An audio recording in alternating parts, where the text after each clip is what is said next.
Let's give it one more. All right. Back again on Big Talk. It's your boy, BIGG, in the building with my main co-host, Abe, and our week 2 of guest, my man, Vic. Say what's up to the people. Hello, everyone. It's Victor.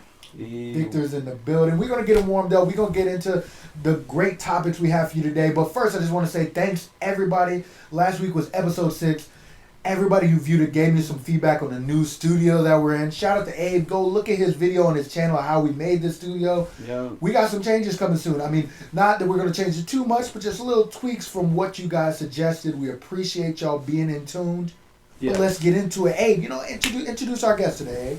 All right, so I picked today's guest because I feel like he is lined up with our big talk, our big goals, our big ideas. Yes, sir. My boy Vic here, you know what I'm saying? I felt like he was a good fit because, you know, throughout over time, I came across the Honduran community through Honduran Twitter, Central American Twitter. So I wanted to just be able to bring somebody to y'all who, you know, cater someone specifically for y'all because I rock with y'all so heavy. So I brought Vic on the show, and I thought he was a good fit because this man came up through adversity, through discrimination, first-gen American, and he ended up getting his MBA. Now he's a senior advisor at a Fortune 500 company and in the top 50. So you know it's a great company, and you know he put in work to get there.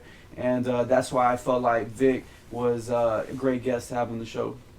Yeah, with pleasure to have you, Vic. Tell the people a little bit about your come up. You know, what sticks out to you as some of the important parts. You know, how do you tell your story when you're telling it? Gotcha. Hey, everyone. My name is Victor. So originally from New Brunswick, New Jersey. Moved down here when I was 15 back in 05 with my family. Things in Jersey were rough. Was going through bad things, adversity over there, just dealing with the wrong people. So my parents went ahead and made that executive move to move me down here. Once I moved down here, I really hated it just because everything was so far. I imagined that it was going to be a place where there's a lot of woods and horses and whatnot. And then I did my 6 months at this horrible school. I'm not even going to name it. I did my 6 months. Go ahead, get the name. Oh, get the name. All right. It's a school named Garinger. He went to Garinger. Garinger, that's my only one, but it was kind of rough. He went straight to the continue. So I did my 6 months. It was bad because, like, there's only 4 of us actually learning. The teacher's teaching, and there's a lot of kids in the back doing whatever. And me and these other kids were like trying to get A's and get the hell out of there. It was worse. So yeah, it was bad. Like security guards don't even stop fights. That's how bad it was. They film. Yeah. Straight like that. Yeah. So I was like, you know what, I gotta get out of here. My brother was just graduated from middle school.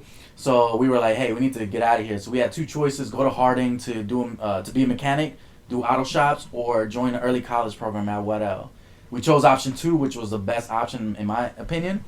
So lived on the east side. We had to wake up at 5 a.m. every morning and don't get to school until around 7. So that's a 2-hour bus ride in the morning and 2-hour bus ride in the afternoon. But it was worth it though. So in high school I was really focused. I really wasn't into partying. I really wasn't into relationships, none of that mess. I had a goal. I was like, listen, I'm here trying to get my college courses, and I need to get a full ride scholarship because my mother and my dad don't have any money to give me for college at all. They don't have money to give me a car, so I need to figure that out as well. So when I was in high school, I was studying hard, but also I had to make some money. So at age 15, I was working at this local grocery store named Safeway. Shout out to y'all. Shout out Safeway. And I was working on the weekends, but also in school, I was like, you know what? There's a different way I can make money. Right. So you know what I did? What'd you do? I sold candy. I like that candy. You see? He was like, so I did a business plan. You see, you can go to Sam's Club, you buy a little piece for like $20 and that's it. But I flipped that for $60. And I'm talking about that's $60. That's one. So for example, Skittles. You got Snickers. You got Hershey. I had all that planned out. So every day I was gaining like $60. So Vic, real talk, you were that guy. So every school that I've been a part of this so far, whether that be college, high school, middle school, shit, I had a kid in elementary. Flipping the candy, chips, you know the dude with the duffel. He's got the duffel. Zoop, zoop. Everything $1. Everything $1. Yo. Everybody's on top of it. So you were the grinder. I always looked at that kid and was like, damn, you know, I'd love to be making that little side bread, low key, bro. Like, low key. I don't know what happened to my candy guy. Like, I don't have a before and after, but we have a prime example of the before and after right here. Shout out to all the candy guys in high school, because, like, low key, y'all were grinding. Facts. And I miss you. Right, that was mad convenient. It was like Uber Eats before Uber Eats, you know? Exactly. And so the thing about it is when I came into that school, I took over. Like I got people out of business pretty much, and that's because I was focused. I was like, you know what, Okay, so I'm you here had to a eat. monopoly. Oh yeah, monopoly. So I had to squeeze my way into getting a couple lockers here and there in every section of the school. So I had to make a couple transactions to make sure I have inventory in every section. So every time I had in a class schedule, I had block 1, I had a locker there that I could re-up and put in my supply. So once I started doing that, really focused, everybody was just doing their own thing, whatnot. Come junior year, I started going to CPCC. Shout out to y'all too. I got me when I was done with high school, I pretty much got like 25 college credit courses done. So I was doing research. I was like, you know what? I need to really get active, figure out what school I want to go to. I was looking at UNC Charlotte, Johnson Wells, Wingate, all these other colleges, and figure out, you know what? I need to be a businessman. I was into stocks. I was teaching myself how to do trades with companies here and there just because of my professor, Dr. Booth. He really was teaching us. So I joined DECA, FBLA, which is Future Business Leaders of America. Oh, yeah. And the beauty of it was all of us were minorities in that group, the Future Business Leaders of America. Right. So I remember I joined that group and I found out I had a natural talent because they gave us business case studies and I'm over here just killing it like nothing. Mm-hmm. Long story short, FBLA, we went to local regionals. Mm-hmm. So we went against Myers Park, Charlotte Catholic, all these top level schools. Mm-hmm. And it was just me and these other 2 Hispanic women, one was Honduran and the other Dominican. We came from this little ass school and beat Myers Park, Charlotte Catholic. We beat all those schools regionally. Yes, so we went to nationals. So we went to Raleigh and we stayed a weekend over there. And there was a competition because they gave us this 20-page report and they were like, come up with 5 recommendations. Mm-hmm. I led that group. Nice. And we actually won North Carolina. I still got my medals and everything. Yeah. We won North Carolina. Hey, what? They hang them on the wall, you know what I'm saying? You got to make sure that's a little slight flex there. You know? Exactly. It's not about where you're from. It's about the focus. And I always think about that same thing. It's like in high school and middle school. My older brother, Marshall, shout out to Marshall, he was that kid, the smartest, who would like put forth the extra effort. And we used to have this like club, and it was like you would read a list of like 20-something books. I don't even remember what it was called. It was like 27 books, and you would have to give all the information for like random questions, like hard from medium to hard, and you compete against all these schools. And there was maybe 7 of us on the team, including me at the time, but Marshall answered every question. Yeah. We were just there, and he memorized all 27 books. He got it. We all had sections of books that we would memorize, because, you know, and then he just memorized them all. And it was like, we'd be like ready to answer, but, I know that one. Mark would be like, yeah, no, this is just, like, yeah. Damn. Like, all right, bro, you carry us to victory. Thank you very much. Like, I had no problem with that whatsoever. Reading, I didn't really care too much about reading. I would, like, fake my logs and stuff, the reading logs back in, like, you know what I'm saying, in school. I was definitely not really all into that. I remember I made like the spelling bee one time to the freaking top of the school or whatever, but Abraham I was not all that. In booty. Double O's. Yeah, but yeah. So Vic, who are some of the leaders that you were like? How is it that you had that drive from such a young age that was making you want to like sell candy and join the FBLA? Like there had to have been people that were leading you that way. Inspiration. Okay. Yeah. So, typically in that time period, growing up, my mother and my father didn't have a lot, but they made it happen. And birthdays, Christmases, you see other kids get all these luxury, special stuff. Me and my brother didn't have that, but we were thankful because my mother and my father taught us that the name brand doesn't matter. It's the love that matters. So growing up, they always say you have a leader or inspirational someone that you see. But there's also a quote that says, I grew up in a life that I saw other people living that I did not want to be. So that's my inspiration. I saw other people's lives, and it showed me, like, I don't want to live that. I want to be more. So I was hungry for more. Right. Because not only is it just for me, I have to put my family up forward and bring everybody, because I'm doing it for them as well. Right. So in high school, to finish it off real quick, once I was done, I did get my academic scholarship because I hustled my ass for it. I got recruited to go to Johnson & Wells, Once I got to Johnson & Wales, I got my business degree and got an internship at MetLife. Worked there part-time while I was going to school, which is very rare nowadays. So I was making more than minimum wage, just doing great. A couple years later, while working in the industry, I started to just move on up every position just because it got easier for me. I come in, figure out how to play the game, master the game, make it better, and train other people so they can actually do the work while I teach, move on to something else. But they came to a point where I feel like I reached my ceiling. Yeah. Like I was just too good. I came in, I remember my last position came 12 months. That's all it took me to get promoted. And it typically takes people 3-4 years. Right. Wow. I came in, became a manager of a new team, trained everybody how to do it because I was like, you know what, there's a faster way to do it. Y'all do it like this, but there's a faster way. Efficiency is key. Efficiency is key. So I developed a new system, taught them, and when it was promotion time, they looked over me. So I took that heavy. I took that to the heart. So I said, you know what, this is little level. And I always think high level, like executive level, bigger picture. Big picture, BIGG picture. Yeah. And how y'all know what we have on the podcast. It's that big way of thinking, y'all. And this man has it. And once that happened, you know, I said, what? I need to get my MBA. So I looked at Chapel Hill, Wake Forest, NC State, those top level schools because I need a challenge. I need to be someone in life that makes the world better. So I went ahead and interviewed to Wake Forest, and I got a scholarship to join Wake Forest. And thankfully, I just finished my last semester 2 weeks ago. Go Deeks. And it was a blessing, honestly, because as Abe was stating, I'm a first generation. From my family, I'm the first one that graduated with an MBA. And I love to be that person because, as my mother said, nothing in this life is given. You have to go get it. This world is full of opportunities. This country is full of opportunities, which my mother and my father came over here, crossing borders, risking their lives so me and my brother can have a better life. Right. And what's the better way to repay them to actually be the person that they had a vision to do?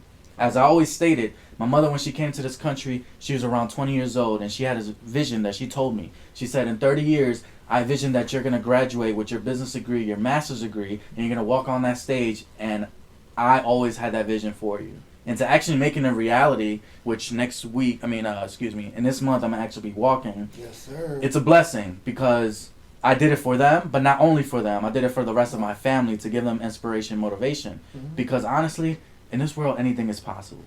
Anything is possible. And going back to influential leaders, I'll give you a couple names. Okay. Steve Jobs, when he first started off in 1980s, people don't really tend to know the story. They just think, hey, Apple, he created computers and that's it. Right. No, it was bigger than that.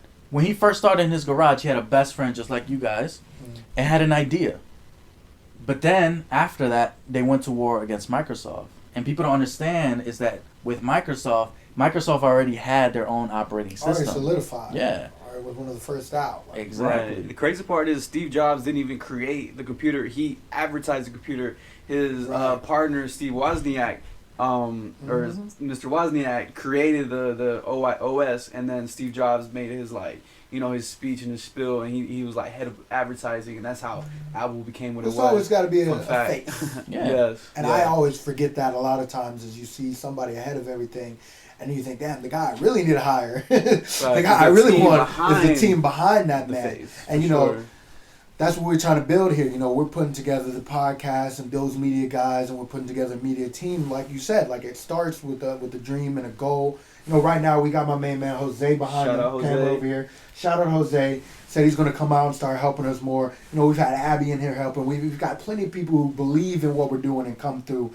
Shout out to Sarah for the couch. You know what I'm saying? We can't hate on that. You know what I'm saying? So we you build this team and this vision, and as you grow, like you said, you do it for yourself, but you also do it for the people who supported you.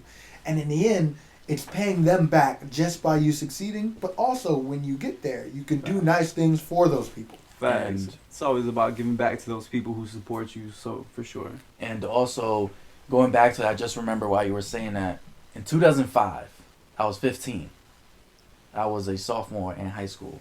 I wrote down on a piece of paper 3 goals that I have to do before I turn 30. Goal number 1, get my MBA before I'm 30. So that's 2020. By 2020, I need my MBA. Did that. Goal 2, Check. I don't want to say how much I'm making, but making a certain amount of money and do my dream career. Check. Did that. Continue. And 3, get my own house, which is a mansion. And I call it my mansion. Yeah. So I knocked down those 3 goals. I wrote that down in a piece of Do paper. it got a gate? Huh? Do it got a gate? Not yet. Not yet. I'm I'll put in the moat. The moat's coming soon to the it's coming crib. soon, You know what I'm saying? I got some people who can dig for you. You know what I'm saying? And the beauty of it, I tell people this story all the time, because you have to write down your goals with due dates. Because if you don't, you'll never complete them. Facts. I've been on that the last couple of days, hardcore. I've A may have the grass wall. I made a whole whiteboard wall in my room. Shout out to Abby. She came over and I had a list of all my goals on a sheet, and not just my goals, but the temporary goals to help get to the long-term goals, to help get to the main goals. And I wanted to write it in a sequence so that I could look at it and know I need to get these things done by this time so that I can achieve this goal. I want to go here, so to do that I have to make this much money. You've got to have the whole plan out, because otherwise how can you really hold yourself accountable every day if you're not looking at it, if you're not thinking about it, if it's not in writing? For sure. Yeah, I mean, I even had this quote on my whiteboard over here off camera, and it's a quote. I heard it in a Big Sean song, but you know what I'm saying? Really hit deep for me. It says, dreams stop being in his dreams. Dreams stop being dreams once you turn them into goals. So, you know what I'm saying? Big on goals around here. I mean, shoot, like that's just what it is. You just when you have a vision, you make the goal and you figure out the steps to get there. I mean, that's how you create greatness. It's all about believing in yourself. If you don't believe in yourself, you're not going to set goals because you're scared to hit them. But if you believe in yourself, you're going to make those goals and you're going to work towards them, because if not, it's just a dream. I mean, you know what I'm saying? And another thing also as well, being a first generation was difficult. I can't ask my parents how to fill out a job application or a college application. Right. I had to figure it out. There's so many things that I had to figure out on my own that I didn't take no for an answer. You have to figure it out. You have to find ways to do it. And like you guys were saying, you have to set these goals and figure out how to get to the next level. When I was 15 in 2005, this is what I pictured, and I'm living my reality. Why? Because I made it into reality.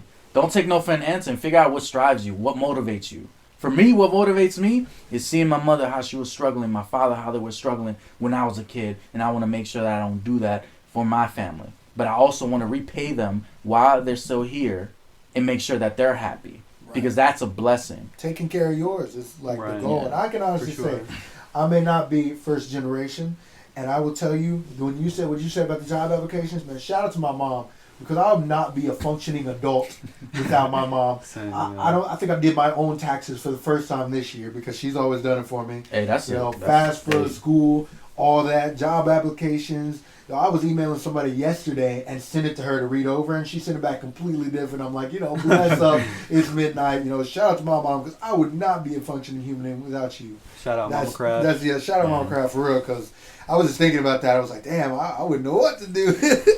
So, one last thing I want to also tell you about how I got my dream job.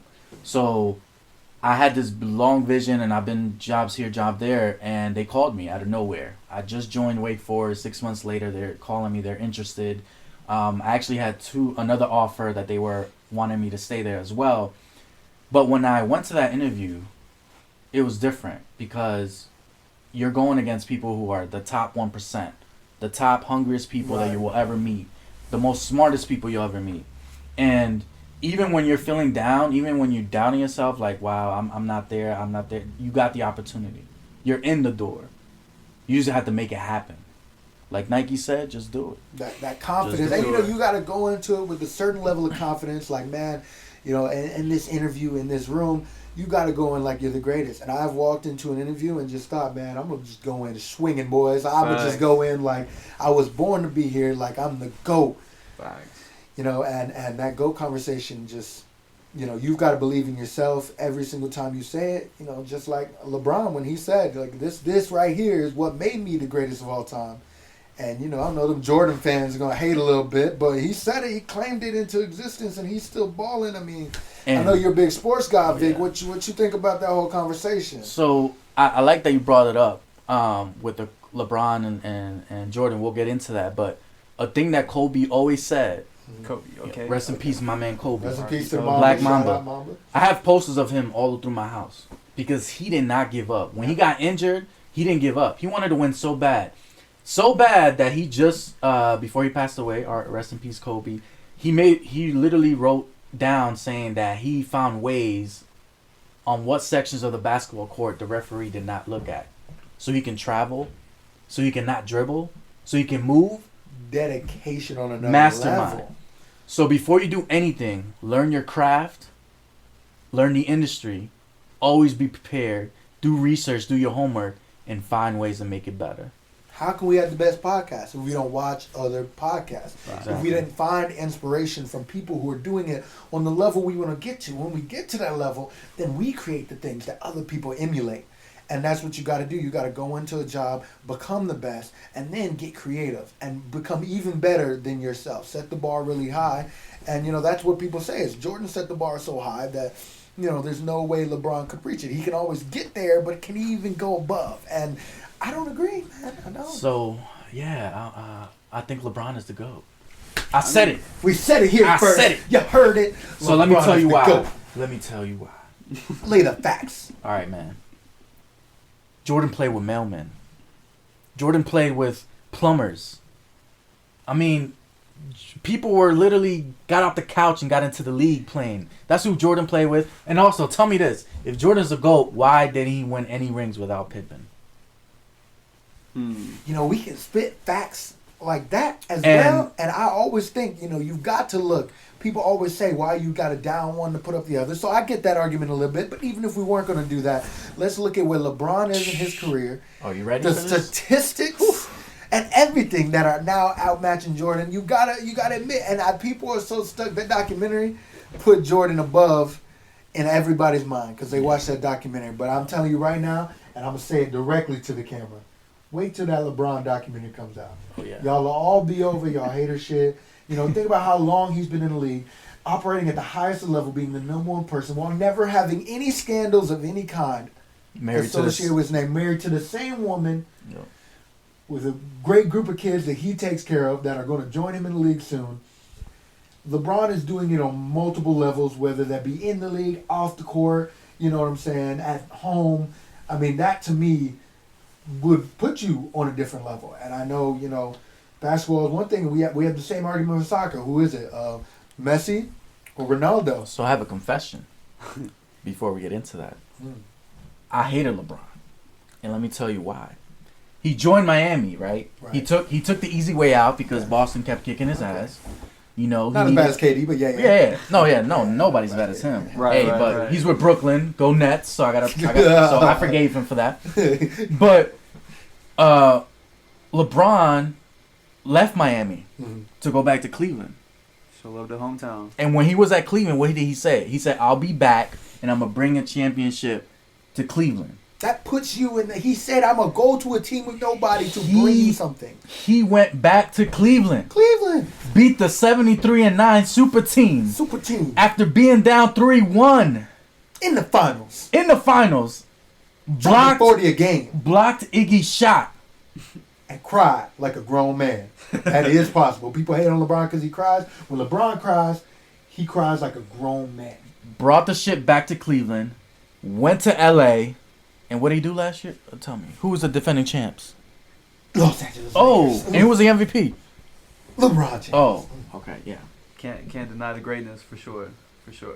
I mean, but I'm not gonna lie though. So I've been watching these highlight reels, and where I think it was on LGQ YouTube channel, and it's a bunch of like older NBA players, and when they talk about Jordan, they say he was like a god on the court. I don't think I've heard anyone consider or even speak about LeBron in that kind of way in these videos for sure. Yeah. Well, I think the difference to me when people talk about the play is that the size. LeBron is so big that you expect him to do these crazy things. Yeah. And you expect him to bully and be able to push his way and get anything. And people talk about that like he's not also the greatest passer of all time. But then when you talk about Jordan at his size, just the skills, the levitation, right. It was unseen at the time. Facts. You know, but followed shortly by what I think Kobe, the best imitation of Jordan. Like LeBron is a great player, but he's a different type of player than Jordan. Facts. Kobe being the same person that you saw the same levitation, the same incredible shot making, the same, you know, creativeness on the court. That is like a great comparison to me. So like I think back then looking at that, you're like, wow. But then looking at, if you look at Magic Johnson, which is what you look at LeBron as the better version of Magic Johnson, you'd be like, oh wow, like look at that humongous dude bringing the ball up the court, shooting threes, passing dimes and dunking. You know, that was a different style. You didn't compare him to Jordan. You know, you didn't compare Larry Bird to Jordan, who were the two greatest before that. It's just, you know what I'm saying? It's a generational type thing. And in this generation, we had Kobe. And, you know, now we got coming up Jason Tatum, who I think is like the next Kobe Jordan-esque, you know, style-wise. Mm-hmm. And so, yeah, I think the style, like, passes on from generation to generation. And you get, like, the new-aged Kobe, the new-aged LeBron. You know what I'm saying? And the game has changed. Like, in this era, we're not looking at big men no more. We're looking at nonstop threes. Look at James Harden. Just look at Steph the other night dropping 63. Oh, right? he was mad. He was mad. He said, "Put that Jordan meme to rest. Put that shimmy away." But look at James Harden. Didn't go to the off season. Went to the strip club. And the next night dropped what? I'm telling y'all, man, 40 is more important than water. It's more important than food. Harden got his booty, 40. And then he dropped 40. And then he dropped 36. And it's like, damn, I'm trying to go to that strip club and go hoop with the boys. He's had that magical boot tag. He must have been practicing his dribbling on the booty. He was having a good time, yo. Back to you were saying with Messi, Ronaldo. Oh, yeah. So my people out there, I'm going to let you know who's the best one. In my opinion, well, it's not even an opinion, it's a fact. It's Cristiano Ronaldo. Okay. Abe, you on the same page? Yeah, I mean, it depends because I feel like Messi's a better team player, but I think Ronaldo's more of an individual player who will score. I think Messi he'll set up goals, he'll like make crazy shots. So I mean, it depends on the sense that you're talking about. Kind of like how we were saying Jordan and LeBron are two different types of players. I feel like Messi and Cristiano are two different types of players. Okay. So let me tell you why I say Cristiano. Okay. Cristiano has won Champions League titles with various teams. Messi stayed only with Barcelona. Messi's success came from Xavi and Iniesta running the midfield because they set up for him. That's when he literally was beasting, got all his trophies. Mm. But ever since they left, he only won one with Neymar. Neymar left, Barcelona is nothing. Now he's about to leave. Mm. My man Ronaldo, though, came from Porto, went to Manchester United as a young team, and the history's there when he went to Manchester United. Became the best player in the world, and in 2008 joined the best team in the world, which is Real Madrid. Shout out to Real Madrid, that's my team. And just killed it. We won 4 Champions League titles in 5 years, including the 3-peat a couple years ago with Zinedine Zidane. Ronaldo will get stuff done. Right. Have you guys watched the last World Cup? Not right. Okay. Shout out to Bronson. Bronson gets me into all the soccer stuff, gives me the info and the updates. Yeah. And then he tells me as well that Ronaldo is his guy. So, you know, I'm with you on this. I'm listening to you. So, in the World Cup, what had happened was Portugal was playing Spain. Everyone had Spain beating Portugal because it's just Ronaldo. Spain has a stacked team. Think about the dream team, just stacked. Everybody on that team is so good. Okay. Right? The game started. Spain scored the first goal, 1-0. Everybody's like, okay, you know, Spain, you know, whatever. Yeah. Then comes my man Ronaldo out of nowhere. Boom. Did a crossover step and got hit. Penalty. Scored the penalty, 1-1. Okay. Second goal, Spain scored again. Okay. Third goal, Spain scored again. So now it's 3-1, halftime. Everybody's sad, everybody's upset, like, oh, Ronaldo, come on. Second half, see that man's face. Ready. Got the ball out the 18. Yeah. Passed it over to the right. Took a shot to the left. Goal. 2-3. 2-3. 89th minute free kick. Someone of his teammate got hurt. Outside the box to the top right. You got the whole wall right there. You got De Gea right there. Painting the vision out. 89th minute. He's calm. He collected. Composure. Looks at the ball. Has a vision where the ball's going to go. And guess what happened? He goes, kicks it, top right, 3-3, 90th minute, got the point. As Cato would say, he went God mode. He went God mode. He did. Shout out to Cato. He did. Cato. Watch the game. And that's what I'm saying. Ronaldo, when it comes to time, we need someone to come in and score the goals for you and get the stuff done. That's what you need to do. And Messi doesn't do that. Comes in the clutch. Messi goes missing. I'm sorry to say it, but he goes missing, bro. Yeah.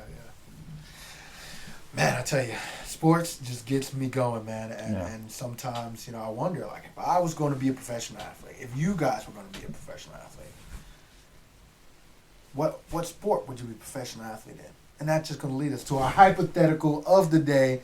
Here it is, ladies and gentlemen. What sport, if any sport, you could be a professional athlete in, would you be a professional?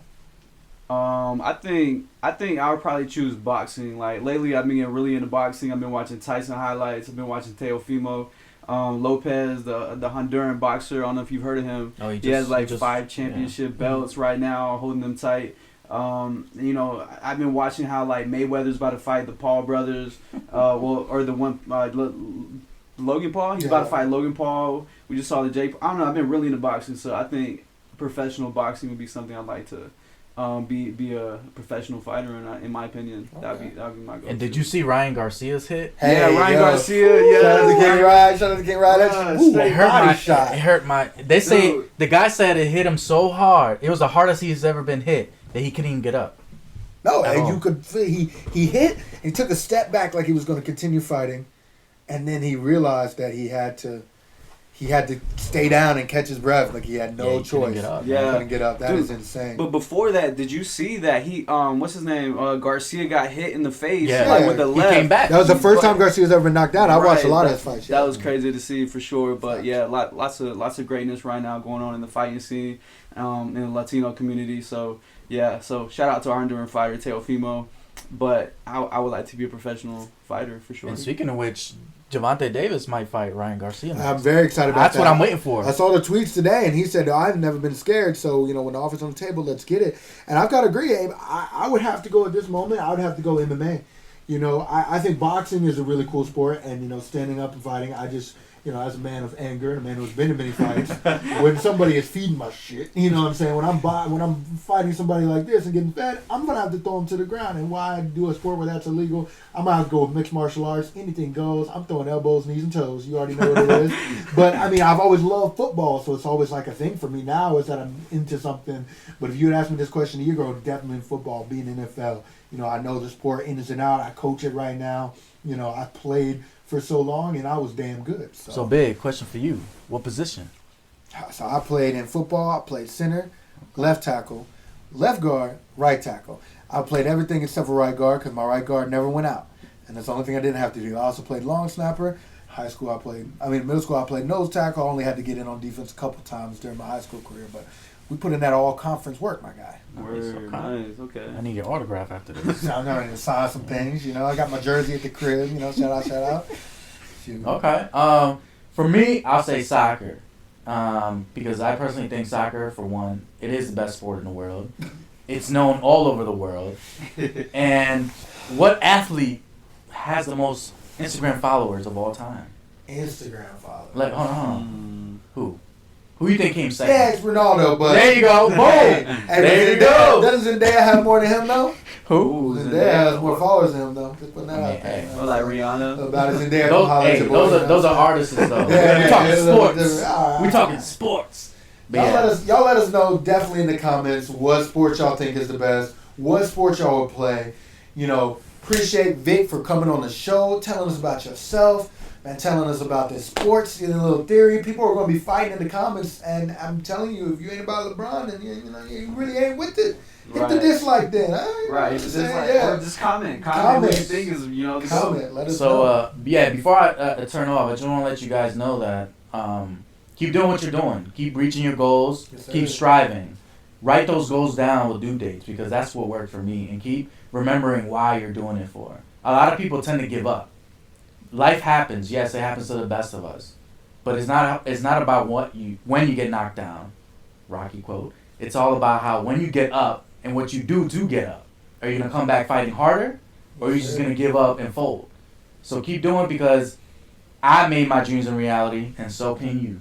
And that's what we're doing out here, baby. It's Big Big Talk. Talk. We out. Peace.